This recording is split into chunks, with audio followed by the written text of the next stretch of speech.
So, guys, this is going to be the conclusion of our stock end results.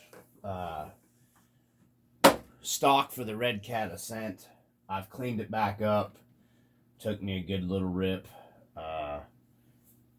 This body held up fine. It took some really hard hits in them videos for the people that actually took the time out to watch the videos. I appreciate it. I've been getting comments. I appreciate the people dropping comments and asking questions. So, I'll just tell you right now, this video, it may be kind of long. So, if you guys don't want to sit and, listen to me talk about it, just turn it off. Because there's a lot to go over and unpack with this truck. I didn't post all the runtime I have with this truck, guys. I have probably going on 12 hours, 14 hours just on this truck alone now on 3S. So I want to go over everything, how I ran it, because I was getting questions, people inboxing me on my messenger, a few people so that watch. So I'm just going to answer those questions.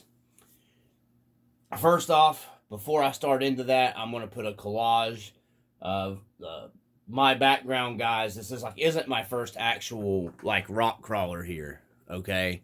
I'm going to put a little collage of the stuff that I've built and run on some old comps and stuff, like my Scorpion and my other AX10 and some other. I had a couple LCG rigs, some race that were highly modified.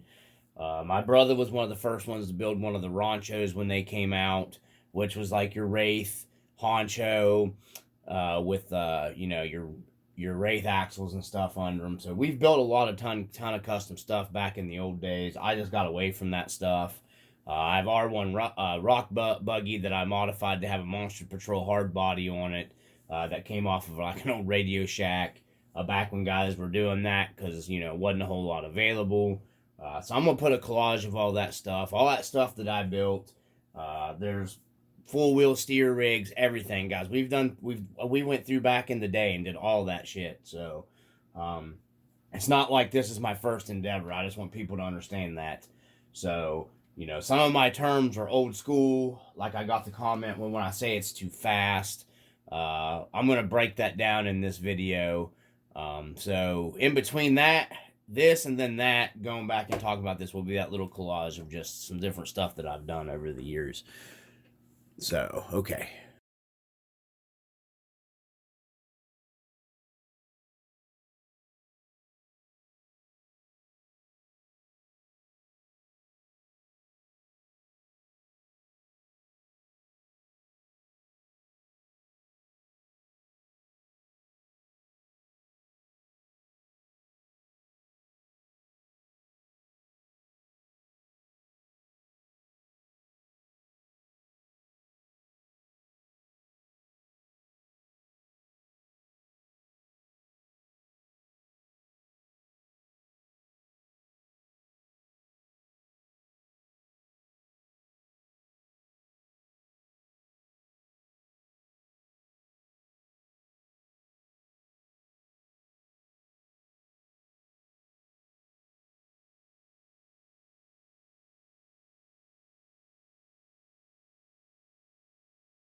Okay, so let's get into the Redcat Ascent. This thing, guys, its stock trim is just, it's phenomenal. I don't know how else to say it. This truck is stupid capable. Once you start working the shocks on this thing, actually, they start limbering up a lot more. I still think I'm going to do some softer springs in the front. Going to be moving the shocks in even more on the back. I'm going to drop the bed off of it. Now, in a previous video that I did, we'll go ahead and pull the body off here. The body has held up great, so I don't think you're going to have any trouble with the body getting destroyed really quick on you or anything. Love how the body comes off with that quick detach. what I was thinking here, where they had it, you could modify and put like a battery tray this direction in here somehow. What it's actually designed for is you can screw your cab directly to this, so you can drop your bed off of it. I'm going to come up with some kind of quicker disconnect here, because I am going to end up dropping the bed off of it probably and just running it like this. So all my testing that you guys seen in my videos, I ran with 3,000 NIM pack, not NIM pack, MAH pack, mall pack back here, just flat across. I didn't run, they have improvisions here to run your small packs here. I think I'm probably going to go ahead and pick up a couple of those packs, and then I'm going to wire them to where I can put one on each side and strap them down. That way it stays with the weight balance is perfect right here on that side. I don't see any problem with running it back here, truthfully. Yeah, I mean, it didn't really throw it off, but obviously if you put your weight bias in the middle, it's gonna perform even better. So I'm just gonna pick up a couple short packs here to put here, then wire them together, and then run my wiring through here and make me a loop to hold it so it don't get in my drive shaft. The quick change gears, I'm going to go ahead and be putting the overdrive in it. So what you do here is you got one screw, but then I'm going to take the rear drive shaft out and I'm going to Dremel some of the meat out of it to where, because there's hardly any. Exo Cage I don't think he did a video how he showed how he did it, but you just Dremel some of your drive shaft down here flat, or you could, however you want to do it. I'm going to use a Dremel on mine. You just take like a millimeter, a couple millimeter out of it, so you don't have to, because if you don't, you got to disconnect the link and flex your drive shafts to pull this apart, and I don't want to have to do that. I want to just be able to slide it out, and and there's they left you plenty of meat there for the drive shaft, so you're not going to have problems with it. So it is, that way it'll be a true quick change for your gear set. They are plastic. One of the guys commented on the video, he was worried about if he thought it would hold up with 2300, the 2-in-1 hobby wing. I mean, personally myself, I don't know, guys, because I don't do the new comp stuff. I don't go to, I don't see why it probably wouldn't hold it. I guess because of the plastic gears, but if you have your slipper up here adjusted accordingly, I don't see why it wouldn't. I ran it on 3S with this brush system. When I say it's too fast, like if you're out for, I'm not a tall guy. I got basset hound legs, so my even fast walking pace, this thing was just like way away. It was gone away from me. And the throttle control modulation is what I'm talking about on this. It's not. I guess what he was saying, the startup, exactly the startup on this thing, it sucks. I don't know what else to say about it. The startup on this truck is just it's not good, guys. I don't think it's the transmitter. I think it's either the combination of the ESC and the motor, or just the motor. It's got the same Coggy style motor that they put in like all of the Redcats, even though it says it's a 42 turn. It just, I don't know, but it's a budget truck, guys. You're paying $200. I paid, I got a little bit of a discount on it. You're going to be paying like basically $300 for the truck. So I can't see why you'd complain about having to switch out, even if you just put a freaking $16 brushed motor in here from Holmes Hobby. We're going to be testing that. That's going to be my next thing. We're going to be testing. I'm going to be just putting a Holmes Hobby motor in it, and it's going to be a 550 can. RC, I think his name's Francis on RC Review. He did a 540 can, like a super duper cheap budget. My thing is if you bought this, you can afford to pay $16, $17, $20 for a Holmes Hobby motor, and they have a 550 can in here. So why not go ahead and put a 550 can back in it? So I'm going to go ahead and put the 550 can. I believe it's a Crawlmaster Sport because that's mainly what I run because I like the Crawlmaster stuff. I've ran the trail one that he does. I have one over here in my son's. It's a good motor. It's just I like the Crawlmasters. They seem to have a lot smoother transitioning on them. I like the Crawlmaster Sport. That's just what I like. They're fitting for all my driving styles, so that's why I always go with that. And they're a good budget motor. They burn up. You pitch them. They don't get hot. I've even overgeared them playing with them a few times that I didn't do on video. So they hold up fantastic. So let me make sure our timestamp here. Yeah, we're good. Without getting this video too stupidly long.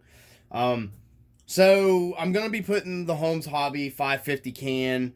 I think probably mine's a 12, I think. I would have to. Let me stop here real quick and we'll just check. Okay. So it is going to be a 550 Holmes Hobby Crawlmaster Sport 12 turn. That's what I'm going to be running in here. Should be pretty well similar gearing wise because these are basically the Gen 9. I'm not sure how much difference in gearing there is between the Gen 9 and the Gen 8, but I'm guessing there's probably not a lot because from my research and my understanding, I think the most of the parts are mainly interchangeable between them. There is differences. From my understanding, the Gen 8 outer portal covers will fit the Gen 9, but I think they changed maybe the inner with the portal gearing or something. I've seen some stuff posted online, but I know the outer brass portal covers, I do believe. We're going to be testing that out to be for sure. I will be putting a video up of that as well because I have a Gen 8 here that has all the brass on it. So, and I have the counterweighted, heavy-weighted outside portal covers on that truck. I think I have the entire set, front and rear. We're going to be running this without doing any brass off the bat, though, with just a few little minor upgrades, and I'm going to get into that next. So that's what we're going to be. We're just going to be upgrading the motor and see how well it does with the cheap ESC. Obviously, yes, I know you can put a 1080 on that. You can put a 2-in-1 system on it. Once again, I'm just doing this for testing purposes to see what you do get out of it just because I can. And I have the motor here, and then it shows people that, you know, hey man, that might work for me. I think I'm just going to buy a $16, $17 budget motor and keep the stock ESC in there for a little bit. It's just all about doing little budget mods because this is a budget comp style truck. No, it's not, I mean, obviously you can take anything and trail it. But, you know, either way, that's what we're doing here. That's what we're going to start off with is a motor. But, right off the bat, since we're into that stuff here with the truck, I don't think that this is probably going to be sufficient for you no matter what you do with your motor or your gearing. So, I don't know if it's the gearing is why the startup sucks so bad on this, or like I said, it is the system. So, we're going to start with the motor, and then we're going to work our way from there. Because that's what I like to do. I like to do this stuff and test it. So, let's move on to see how far you can push the stock stuff. So, let's move on to the servo on this thing. In my opinion, for an RTR, what you're getting here, this will run on 8.4 volts. So if you throw a 1080 G2 in here, you could crank that up to 8.4 volts, and you're supposed to get 42 kilograms out of it. It's got plenty now. You could even put some heavier wheels on here, and this thing's going to toss them around. It's not going to give you any problems. I have been running this with the endpoints absolutely, literally as cranked as much as I can get them. The axles have held up perfectly fine here. The actual axles inside, nothing's messed up on it. The servo hasn't burned up. I've had it bound up to the point to where it was just creaking, cracking. I can't believe I didn't bust something in the plastic. So that servo has held up really well, guys. I have tested this thing. I rolled it over. you know, beat it, bound it up, continuously bound it up, hit the slipper clutch probably 150 times. Just to test the durability of all the axles and driveline and stuff. Didn't strip any gears out. You know, I'm not running the underdrive in it as of yet. I am going to be switching to the underdrive. But what we're going to do is we're going to focus the main things that I found right off the bat that it 100% needs. Definitely needs a better motor, and that's a good place to start. Obviously, the cheapest mod you're going to get moving your weight distribution better is to go here with your packs. I don't have them, so the testing will continue until I do get these. Running your battery here. So all the testing will continue to have the battery here. We're going to do away. These tires actually impressed me. They perform pretty good. Let me see what I can say about these. The only thing is they are an odd rubber compound for what they are. It almost feels like there's no foam in them and they're just air filled, but I'm pretty sure there's foam in there. Maybe, I don't know. It's just hard to tell. But the problem is they don't. It's. See how they kind of spring back, but they do grip really well. So I think a person, if you could soften these up a little bit, and they are softening up as I run them, and they got good. It's just weird how they've done these. They're a great RTR tire though, guys. So you could debond these, you could bake them, or acetone these. Probably get you some better foams for them if you wanted to go that far. Because I think you can get some pretty good cheap two-stage foams, which I might test these later. They are vented, so you're not going to trap water and stuff like that in them, but they're stupid glue on wheels. So I may go ahead and debond these, and we'll do testing on these later. I am not going to be messing with doing that and then mounting them to the other wheels that I have. So we're going to be taking these off. And I have a set of white spokes that have the brass ring on the inside of them, and they're just Endura white spokes, and they're offset a little bit more than these.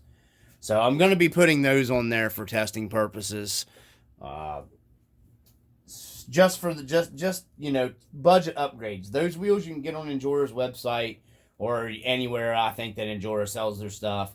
And I gave I bought these a while back, but I believe they have, I think they're like $20 shipped.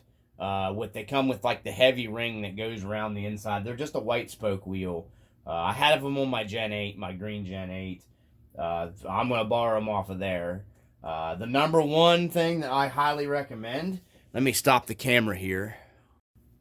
Okay, so the number one thing that I highly recommend here, guys, I see guys taking this body and they're trimming their fender. I'm doing away with the rear, so it doesn't matter. But I'm not trimming this out. Now, obviously, it's going to give you even more clearance where it's been pinched. It will give you even more clearance if you're in an even tighter spot. But that's not that big of a deal to me. I'm going to go ahead and keep the fender lip. You know, obviously, this thing needs to be wider anyhow. So why not just keep my fender flare?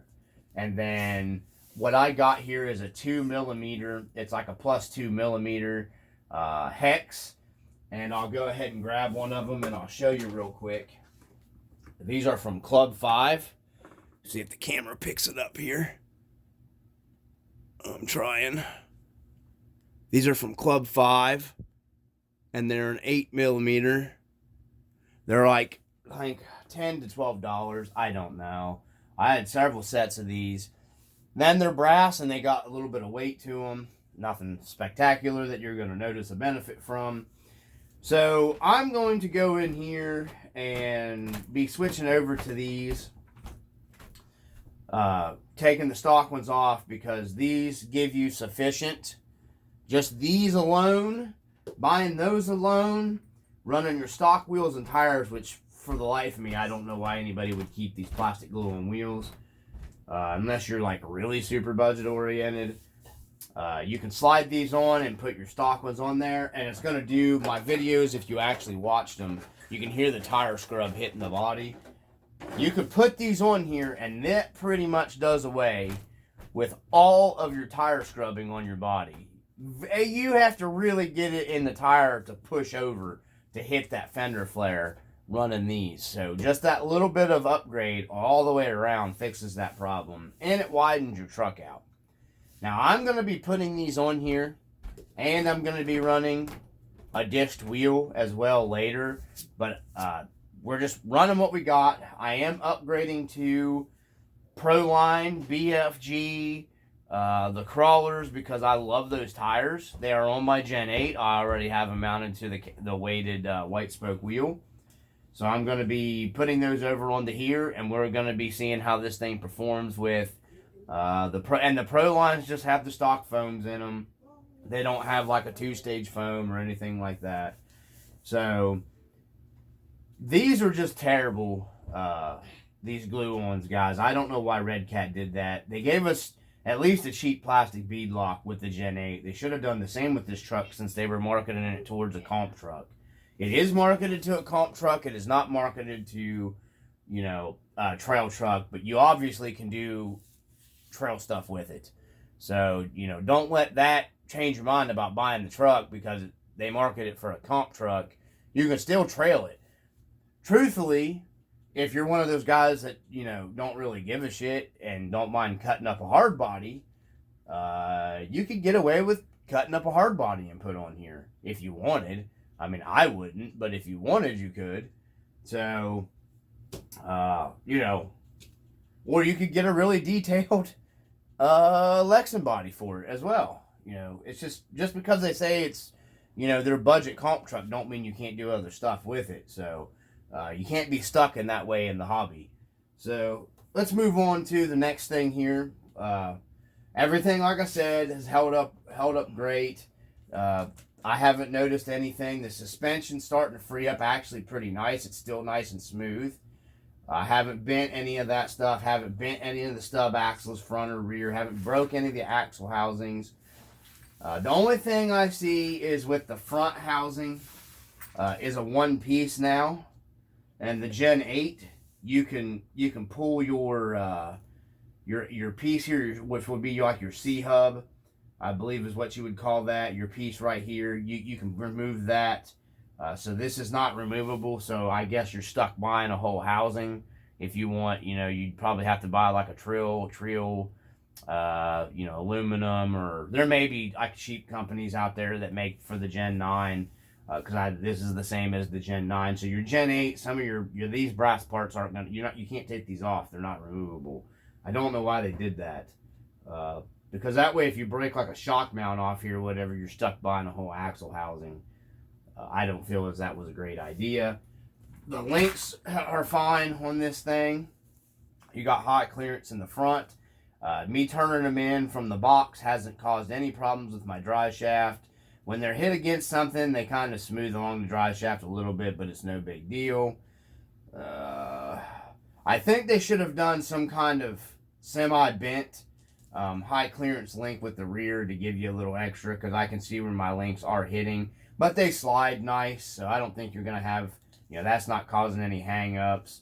The skids are working phenomenal here on the sides and here. These things slide freaking awesome. Chassis is great. Just like I said, it's rigid. You're not going to have any problems with the chassis on this thing. All the bolts have stayed tight. I did not Loctite anything from the factory or nothing like that. This thing is actually done super duper well.